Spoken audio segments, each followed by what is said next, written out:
Hello and welcome to Discourse of Peacocks, where today we are going to be discussing the Cardiff City versus Leeds United match, where Leeds comfortably got the 3 points over the line and won 2-0. Although by the reaction of some of the fan base, you would have thought that we'd have lost 4 or 5-0.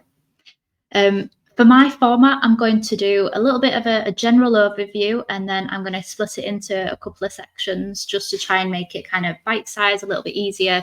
And also to try and keep me on track, because anybody who has seen me on Joe's show, either Joe Blackburn or Wayneman, knows that I can go on a little bit of a tangent when it comes to things. So I'm going to try and keep myself on the straight and narrow. Saturday's performance, overall, we got the 3 points. We're now in the playoff positions, 5 points off first place, West Brom. It wasn't the most exhilarating performance, but we conquered. And in my opinion, that's all you can really ask for. So for my first bit, I'm going to go through all the positives and go through the good. Obviously, we got the 3 points on the board, which is so important, especially when it comes to momentum. We won comfortably, and you can't exactly play exhilarating football when you're playing up against Cardiff, who probably one of the poorest teams that I've seen. I think it's comparable to the Huddersfield away game last year in the, just lack of ideas, not entertaining. At least we didn't have chunks kicked out of us, so that's something good. Another good thing is obviously Ramazani got his first goal for Leeds United, his first start and his first goal. Absolutely fantastic way to stamp your place in a team. And Solomon, in my opinion, will now have to fight to get back in, which is what we want. We want competition. Also his goal celebration, I love that. I love a bit of childish innocence, like pure celebration, and it made me feel really warm inside watching that. Although as a Leeds fan and the kind of eternal pessimist that you kind of have to be if you want to support this club, I was thinking, don't break anything, please don't break anything, please don't sprain something. It was beautiful, but please, we need you. So yeah, that's another good thing. We didn't allow Cardiff really any chances. Now, you could say that was down to how poor they were, which they were, but you could also say that we just simply kept the ball and didn't allow them any chances. To put it into perspective, last year's game against Cardiff, and I'm talking about the first game, even though it was at home, the first game that we played against them, they had seven shots and 2 on target, and they got 2 goals. Whereas on Saturday, they had 3 shots, 2 on target, no goals. So already that's, we're tighter as a unit. We're not, all of our defenders and even Meslier has been relied upon, and, they've all done their jobs, which I only see as a good thing. I would say as well, now, some people will disagree, but obviously with Cardiff, in my opinion, being a bit of a bogey team, Bielsa, when he came up against them, didn't beat them, whereas we've played under Farke, we've played Cardiff 3 times now, and out of a possible 9 points, we've got 7. So he's unbeaten against Cardiff City, which again, another positive, especially for a team that have tortured us over the years. So it kind of doesn't matter where they are in the league. Anybody can beat anybody, on their day. Just because they're the bottom, we lost so many points last season. In the first, we're out of the bottom 3 teams that are currently in the bottom 3. We've got 7 out of 9 available points, whereas last year's bottom 3 in the first games that we played against them, so Huddersfield, Rotherham and Birmingham, we got 4 points out of a possible 9. So again, we're 3 points better off, in my opinion. Another thing, which there's been quite a lot of criticism over Joseph and his lack of goals, but when you actually break the numbers down and then do a little bit of a projection, he's got 5 goal contributions in 6 games. And if you project that forward, I'm not saying he's going to get this, so please take it with a huge dollop of salt. But that could lead to 38 goal contributions, which is more than Somerville got last year, more than Rutter got, more than Dan James. So, and it's his first season being a starter in, grown-up football. So I think he's doing really well. He's making all the right moves.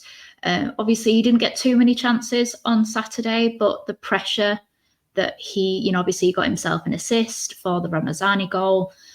And he's really good at doing everything that we praise Bamford for, occupying the defenders, pressing. So Bamford's clearly teaching him a lot, and love him or loathe him, we need that type of press from the front. So I think Joseph is going to do brilliantly this season, as long as he has the support from other players so that the goal contributions aren't just going to fall directly on his shoulders. Another thing that I want to give a shout out to is Joel Pirro, because in 132 minutes, he's had 3 goal contributions, 2 goals and an assist. So that means we're getting goals and assists off the bench, which again is something that we struggled with last season. If you can keep that up, I think that that's brilliant. Maybe Farke has to figure out a way to get both Pirro and Joseph into the team at any one point. So maybe that gives us another formation option, which again is something that we struggled with last year. It was either 4-2-3-1 or 3-6, 3-6-1. We just didn't have a lot of variety. So it's nice that Pirro is able to come on and make people question whether he should start over Joseph. But for me, Joseph pressing is so valuable to the team. And I don't think that Joel can really do that. I think he needs the support of another striker. So anyway, it just gives us options, means that we're not one-dimensional.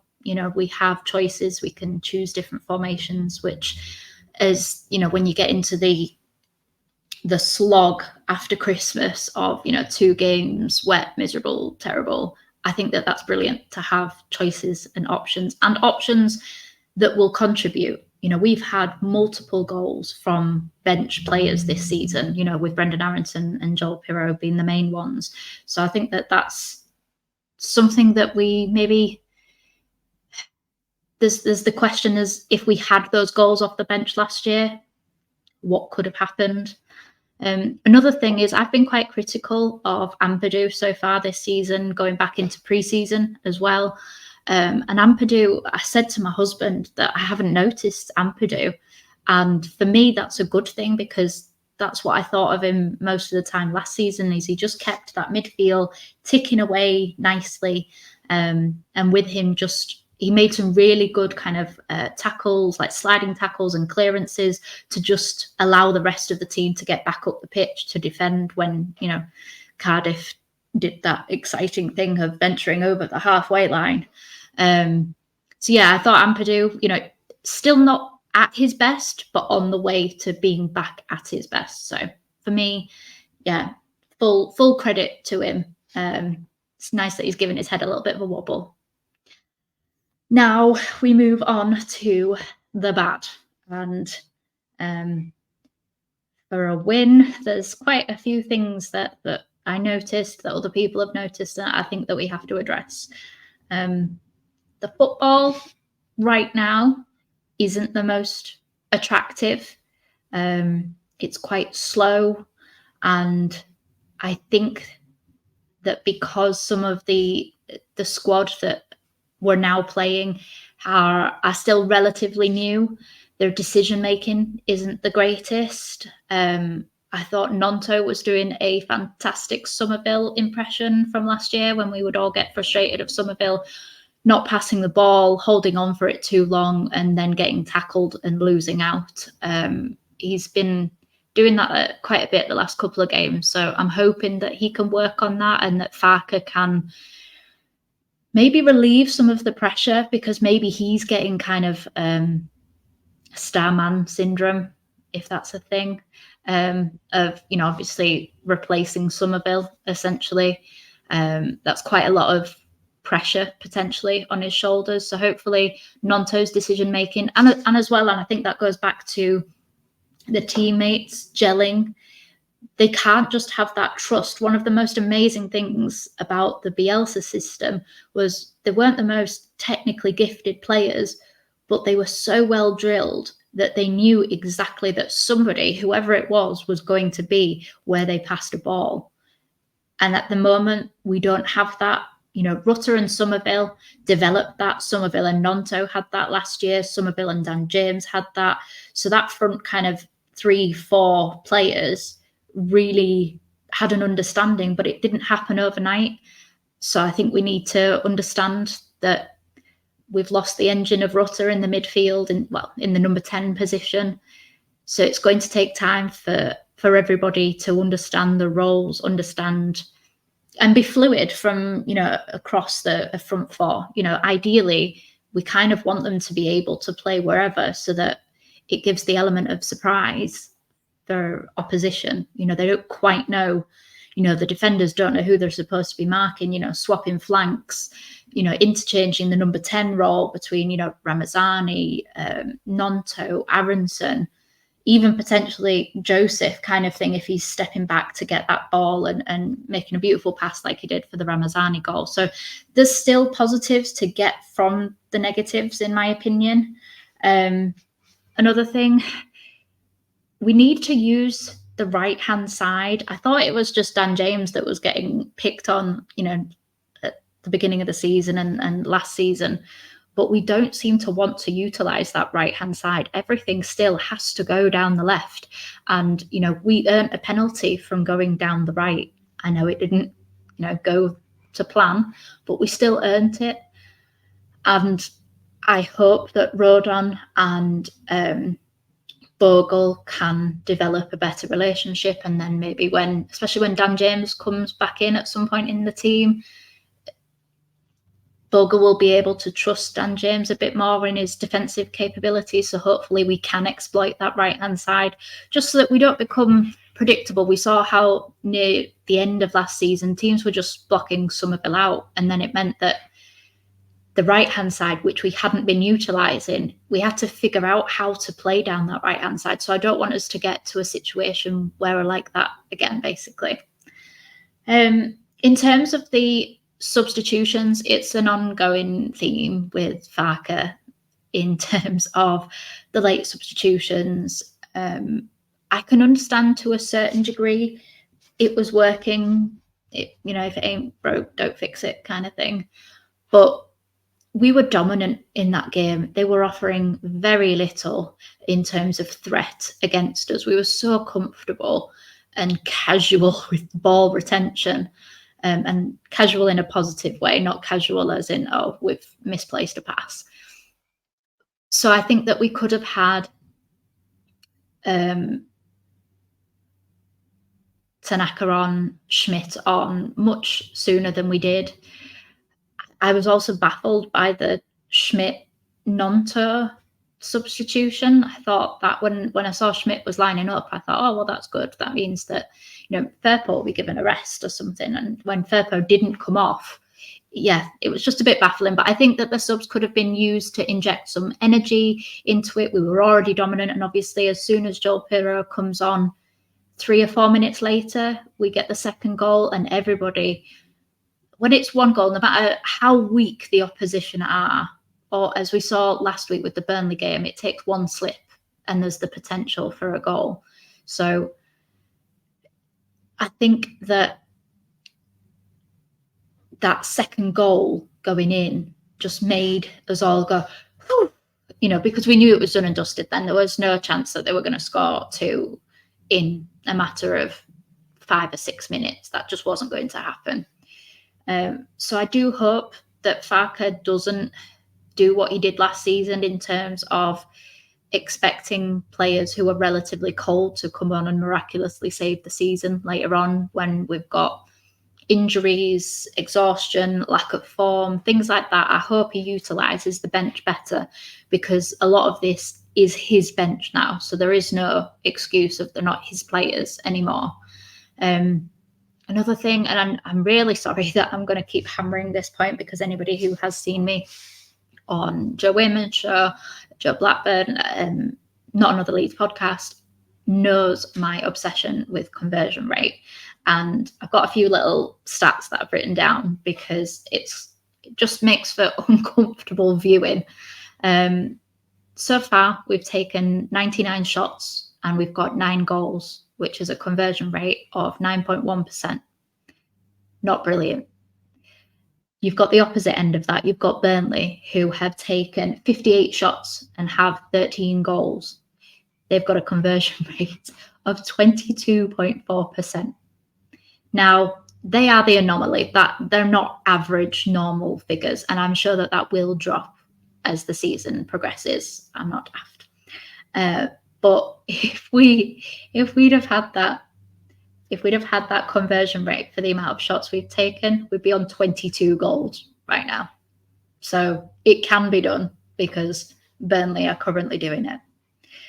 A slightly more realistic one would be Sunderland's. So Sunderland have had 105 shots, 13 goals, a conversion rate of 12.4%. Yeah. So we would have had 12 goals by now. You put that in league terms, considering Burnley and Sunderland have scored the most goals in 13. So that puts us just underneath. So it probably means that we win the Burnley game, which again puts us up the table. That's not a Farke fault. The conversion rate has been poor since the Bielsa days. So that is not a Farke fault. That's a player's issue that needs to be, when you're talking from 9.1 to 12.4, that's a 3% change. I'm not asking them to have a 22.4% conversion rate, but just that couple of percent, that's all we need. We need the players to give us that couple of extra percent, and we're flying. I think it's so frustrating because we have to create so much to convert so little. It's something that I'm always going to be annoyed at unless it changes. And finally, don't come for me, please. And the ugly points of the kind of aftermath of the game are the fans' reaction. I'm going to regret this. So we won. Yes, it wasn't pretty. Yes, it was unattractive, bordering on boring. But that doesn't mean that we didn't get the 3 points. We did get the 3 points. And the frustration, I understand, but we're also 2 points better off than we were last season. We've played a couple of, derbies in Hull and Sheffield Wednesday, of which we've won both of them. We dropped points against Hull and Sheffield Wednesday in our first 2 games against them last year. We got 0-0 draw in both of them, actually, whereas we've beaten them both 2-0. And there's so much to be said about the psychological element of just getting the job done. And I do think as well, as part of the reason why the fans have probably reacted the way that they have, is the second year pressure. We all know that we have to get up this year. Otherwise, the consequences are going to be ugly and they're going to be traumatizing. But it seems to be a massive overreaction, in my opinion. Everybody's entitled to feel exactly how they want. But in my opinion, it's an overreaction. Farke's football may not be the prettiest right now, but you've got to remember that, yes, he's had a pre-season. Yes, he's had his own players brought in. But the majority of that pre-season was also being played with Rutter in the 10, Rutter creating the opportunities, Rutter and Joseph building that relationship where Joseph was converting the chances. And he's had to start from scratch yet again with that creativity in the midfield. So right now, he feels safer being solid and allowing the players to take their chances, in which the players have the responsibility to take their chances. So I think the reaction and seeing so many people saying Farke out, or I'll give him to the end of, a couple more games and then, he should be out. It doesn't make logical sense for him to go. It just doesn't. Whether you like his football or not, right now, without meaning to sound cruel, is irrelevant. If he gets the job done, he gets the job done. If he doesn't get the job done, we need to be having a conversation. If we're mid-table by, November, we need to be having a conversation, and a serious one, not just a moan, an actual serious conversation. But I think the fact that everybody, or not everybody, a rather loud proportion of the fan base have had such a negative reaction to seeing 3 points go on the board has been astounding, if I'm honest. And my final point, which again kind of carries on from the style element, is quite a lot of people have said that they would rather play attractive football, even if it means that we lose, and that you have to play better football in order to gain momentum. I agree to a certain extent. However, if you are playing beautiful, expansive football and it isn't getting the results, then it makes you lose faith in the system. If you keep on grinding results out, then it puts faith in the system. So then when Farke wants to do something a little bit more adventurous, the players, the fan base, everybody has faith that it's going to work, because he has a track record saying, look, I've got us this far.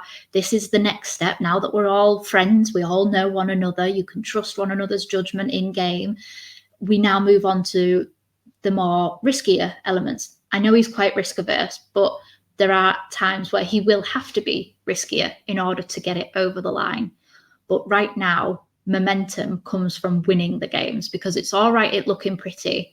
Look at Bielsa's last game in charge. We were still attacking, and yet we were conceding goal after goal after goal. This isn't me saying I wanted Bielsa to go. It was just me saying that because Bielsa hadn't been supported, he no longer had the options anymore. But now that Farke, last in the really good run after Christmas that we had, people often look back, a few days, hours, weeks, months later, and think that we played amazing football. Actually, a lot of those results were 2-0 wins, 1-0 win. Yeah, we put the occasional 3, and like against Swansea, we put the 4 past them. But a lot of them were actually grind out kind of games. But you forget that because all you see are the W's, all you see are the 3 points. So right now, in my opinion, we need to back Farke, stop being so toxic, because otherwise we're going to have, feelings that we're on the wrong side of the Pennines and wearing red, because that's what that fan base has done since their, ex hasn't been around anymore. We don't want to become like them. We don't want to be toxic. We want to enjoy the football, but we also want to get out of this league. And right now, Farke is the best person to get us out of this league, and he's winning. So just celebrate the win. Oh no, we won. Finally, I just want to say a massive thank you to the unbelievable support that my first video had. It's overwhelming. It really, really is. I want to say thank you. I want to say just so many lovely things about every one of you. I want to say a massive thank you to Joe Blackburn, who has helped me do my thumbnails. And by help, I mean he's done it all, because I'm a little bit not the greatest when it comes to technology. So he has been a little gem by helping me out. So I want to say a massive thank you to him. Obviously, anybody who's here who's not got, please go and subscribe to Joe Blackburn. Yeah, I think that's it really. I will see you all in the next one. Bye.